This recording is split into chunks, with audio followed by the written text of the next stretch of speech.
কেমন আছো ঋতুপর্ণা দি? আউটফিটটা কিন্তু ভালো লাগছে। কথা বলেছিলেন সেই সময়, যিনি পথ দেখিয়েছিলেন মেয়েদের সেলফ ইন্ডিপেন্ডেন্সের জন্য, ফাইন্যান্সিয়াল ইন্ডিপেন্ডেন্সের জন্য, মেয়েদের ইমানসিপেশনের জন্য। তো সেই মহিলাকে আরো বেশি সেলিব্রেট করা উচিত ছিল বলে আমার মনে হয়।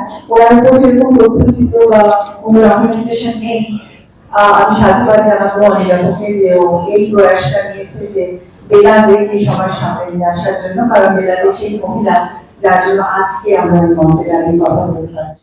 ইনগ্রেশনটা তোমার হাতে, কারণ সত্যি উনি অনেক মানুষকে এগিয়ে দেন, অনেক মানুষের পাশে দাঁড়ান।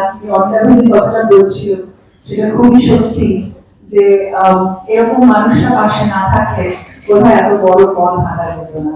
তাই থ্যাংক ইউ অরুণা, তোমার এত ব্যস্ততার মধ্যে এলে।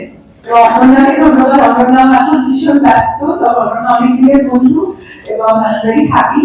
এবং অনন্যার আমি একটা ছবিতেও স্ক্রিন শেয়ার করছি কোর, যেটা কিছুদিনের মধ্যেই আসবে। এবং আমাদের মধ্যে উপস্থিত আছেন জেলার বহু কলাকুশলী এবং সবাই। এবং আমি আমার জার্নালিস্ট বন্ধুদের অনেক ধন্যবাদ জানাবো, যারা বেলাকে খুব সাপোর্ট করছে, বেলাকে এগিয়ে দিতে সাপোর্ট করছে।